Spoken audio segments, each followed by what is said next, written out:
Trauma serial नकाब में नकाब उतार के रख देने वाली है ईमान अब इन लोगों का। ईमान इन लोगों को बताएगी कि आखिर इन लोगों ने क्या क्या ज्यादतियाँ की हैं। बहुत जल्द सारी खुमारियाँ उतरने वाली हैं। हर चीज़ सामने आने वाली है।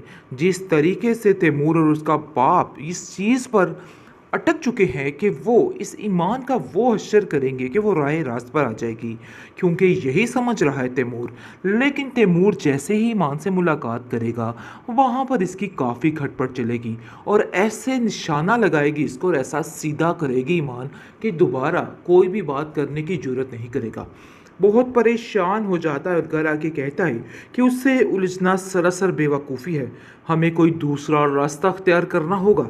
जिसको सुनकर आप देखेंगे कि उसका बाप कहता है कि तुम फिक्र मत करो, मैं देखना चाहता हूँ कि आखिर इसकी बैग पे है कौन, जिसको लेके ये इतना इतरा रही है और इतना अपने आप को समझ रही हो। इस चीज़ को समझना बहुत ज़रूरी हो चुका है। जिस पर आप देखेंगे कि वो कहता है कि मुझे खुद समझ नहीं आ रही कि आखिर माजरा क्या है। दूसरी तरफ ज़ारा की अकल ठिकाने आ चुकी है और वो समझ चुकी है कि नहीं भाई, ये लोग इस काबिल नहीं है कि इन लोगों के साथ कोई अच्छा रवैया रखा जाए। और वो बड़े अच्छे तरीके से समझ गई है कि इन लोगों को किस तरीके से हैंडल करना है। और वो कहती है कि पहली ही तुम्हारी इज्जत अब मेरी नज़र में कुछ भी नहीं है। और ये मत समझना कि अब यही सही इज्जत भी बाकी रहेगी। सब कुछ ख़त्म हो जाएगा और सब कुछ सामने आ जाएगा। और तुम अब किसी को ढीला मत समझना। मैं अब तुम्हारा वो हश्र करूंगी कि तुम याद रखोगे। अगर मैं खड़ी हो गई ना अपनी आई पे, तो याद रखना कि आप लोग कुछ भी नहीं कर सकोगे। ये बात तो बिल्कुल फाइनल है। दूसरी तरफ आप देखेंगे कि लैला बहुत ही घाटे का सौदा कर रही है। समझ रही है कि हर चीज़ उसके हाथ में आने वाली है, लेकिन सरासर बेवकूफ़ी कर रही है ये लड़की, क्योंकि इसके हाथ कुछ नहीं आएगा खाली बर्तन के अलावा। क्योंकि इस लड़की ने जो कुछ किया है ना बेचारी ज़ारा के साथ और सबके साथ, ये तो उसको बर्दाश्त करना ही पड़ेगा। बहुत ईमान परेशान होती है और सोचती है कि आखिर ये क्या मामला है। ये लोग किस कदर घटिया हैं और क्या क्या कर सकते हैं। इस परेशानी के बायस उसकी रातों की नींद उड़ चुकी है, लेकिन बिलाल उसका हर चीज़ में साथ देने को तैयार खड़ा है। सब कुछ आपका ही किया धरा है। जैसे कि आप देख रहे हैं कि ज़ारा की ज़ुबान दिन ब दिन काफ़ी ज़्यादा अब खुल चुकी है, क्योंकि उसको समझ आ चुकी है कि ना हक खाया हुआ माल कभी भी हजम नहीं होता। और यही हाल इन लोगों का हो रहा है। अब वो तैमूर को साफ साफ कह रही है कि आप लोगों ने जो ज्यादतियां की है ना, वो आप लोगों के सामने बहुत जल्द आने वाली है, और ये बात अपने जहन में बिठा के रखेगा। तैमूर कहता है कि मैं सारा मामला देख लेता हूँ। बहुत जल्द ये जो असिस्टेंट कमिश्नर बनी हुई है इसका भी सारा मामला देख लिया जाएगा। इसलिए परेशान होने की या ज्यादा उछलने कूदने की कोई भी जरूरत नहीं है। और वैसे भी ईमान कुछ भी नहीं कर सकती है। बस देख लेना, बस एक दफ़ा मेरी मुलाकात डीसी से हो लेने दो, फिर देखना कि इसका मैं हाल क्या करवाता और सारा मामला रफा दफा कैसे करवाता। आगे से आप देखेंगे कि वो कहती है कि बस देख लेना कि अब जो कदम रखना है फूक फूक कर ही रखना पड़ेगा, क्योंकि मुझे नहीं लगता कि मामला ठीक होगा। मामला खराब हो रहा है, ठीक नहीं। ये बात तुम्हें भी समझ आ रही है, लेकिन फिर भी बेचारी खामोशी से बर्दाश्त कर रही है। दूसरी तरफ लैला काफी ज्यादा परेशान है और तैमूर को जाके कहती है कि जितनी जल्दी हो सके मेरे भाई को वापस लाओ, क्योंकि अब जो कुछ हो रहा है सारा कुछ तुम्हारी वजह से हो रहा है। तुमने ही ये सब कुछ किया है। तुमने ही मुझे कहा था कि इन नोटिस वगैरह पर ध्यान देने की कोई भी जरूरत नहीं है। रस्सी जल गई मगर बल नहीं गया। यही हाल तैमूर का है।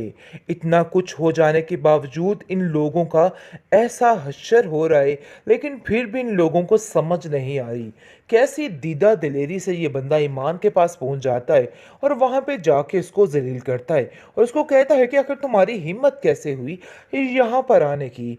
जिसको सुनकर वो कहती है कि मैं एक पल नहीं लगाऊंगी कि तुम्हें जेल की सलाखों के पीछे सारी जिंदगी के लिए जला सकती हूँ, और ये बात तुम बड़े अच्छे तरीके से जानते हो। इसलिए मैं चाहती हूँ कि तुम यहाँ से फौरन चले जाओ, क्योंकि यहाँ पे तुम्हारा रहना सरासर गलत है और जो कुछ मैंने किया है मुझे किसी बात पे कोई पछतावा नहीं है। जिस पर तैमूर काफ़ी हैरान होता है कि आखिर कल तक जो एक बुज़दिल लड़की थी, बेवकूफ़ लड़की थी, आज इतनी समझदारी वाली बातें कैसे करने लगी। अभी तो वो बिलाल के बारे में वाकिफ़ से नहीं है, वो उसको नहीं जानते कि आखिर वो क्या चीज़ बन चुका है। जब वो उसके बारे में समझेंगे तो फिर जाकर उनको अंदाज़ा होगा कि आखिर क्या मामलात हुए हैं और क्या नहीं हुए हैं। दूसरी तरफ ज़ारा जो है वो अब दिल खोल के तैमूर के बारे में सारी सच्चाई उगल रही है और कहती है कि जो होना था सो हो गया, लेकिन हकीकत यही है कि तुम्हारे चेहरे का नकाब जो है अब हट चुका है और ये बात तुम जहन में रखना। और ऐसा ना हो कि ईमान को नीचा दिखाने की कोशिश करो। कल की बात और थी, आज की बात और है और तुम्हें ये बात अब समझनी होगी। जिसको सुनकर वो कहता है कि तुम्हें मेरी तरफ से फिक्र करने की कोई भी ज़रूरत नहीं है। लैला जो कि बहुत ज़्यादा परेशान है अपने भाई के लिए और सीधी आ जाती है तैमूर के पास और आकर कहती है कि ये सारा कुछ किया दरा सिर्फ और सिर्फ तुम्हारा है और तुमने ही सब कुछ किया है। मैं कतई ये बात बर्दाश्त नहीं कर सकती कि मेरे भाई के साथ ये सब कुछ हो, इसलिए जितनी जल्दी हो सकता है ना मेरे भाई को रिहाई दिलवाई जाए। ऐसा ना हो कि मामलात ख़राब हो जाएं, क्योंकि मैं तुम्हें पहले ही बता रही हूँ कि ये चीज़ें ज़्यादा देर तक बर्दाश्त नहीं हो सकती हैं। लैला की ये बातें सुन के तैमूर को काफ़ी गुस्सा आ जाता है और कहता है कि आखिर आप लोगों ने मुझे समझ क्या रखा है। आए दिन कोई ना कोई नया तमाशा खड़ा कर देते हो और सारा मुद्दा मेरे ऊपर डाल देते हो। जिस पर ज़ारा कहती है कि आपने ही तो हामी भरी थी इन लोगों की कि कुछ भी नहीं होगा लैला को। अब भुगती है इस बात का अंजाम। आपको जो कुछ किया है सब कुछ आपका ही किया धरा है। जैसे कि आप देख रहे हैं कि ज़ारा की ज़ुबान दिन ब दिन काफ़ी ज़्यादा खुल चुकी है, क्योंकि उसको समझ आ चुकी है कि ना हक खाया हुआ माल कभी भी हजम नहीं होता और यही हाल इन लोगों का हो रहा है। अब वो तैमूर को साफ साफ कह रही है कि आप लोगों ने जो ज्यादतियां की है ना, वो आप लोगों के सामने बहुत जल्द आने वाली और ये बात अपने जहन में बिठा के रखेगा। तैमूर कहता है कि मैं सारा मामला देख लेता हूँ, बहुत जल्द ये जो असिस्टेंट कमिश्नर बनी हुई है इसका भी सारा मामला देख लिया जाएगा, इसलिए परेशान होने की या ज़्यादा उछलने कूदने की कोई भी ज़रूरत नहीं है।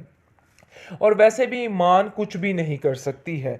बस देख लेना, बस एक दफ़ा मेरी मुलाकात डीसी से हो लेने दो, फिर देखना कि इसका मैं हाल क्या करवाता और सारा मामला रफा दफा कैसे करवाता। आगे से आप देखेंगे कि वो कहती है कि बस देख लेना कि अब जो कदम रखना है फूक फूक कर ही रखना पड़ेगा, क्योंकि मुझे नहीं लगता कि मामला ठीक होगा। मामला खराब हो रहा है, ठीक नहीं। ये बात तुम्हें भी समझ आ रही है, लेकिन फिर भी बेचारी खामोशी से बर्दाश्त कर रही है। दूसरी तरफ लैला काफी ज्यादा परेशान है और तैमूर को जाके कहती है कि जितनी जल्दी हो सके मेरे भाई को वापस लाओ, क्योंकि तो ये जो कुछ हो रहा है सारा कुछ तुम्हारी वजह से हो रहा है। तुमने ही ये सब कुछ किया है, तुमने ही मुझे कहा था कि इन नोटिस वगैरह पर ध्यान देने की कोई भी जरूरत नहीं है।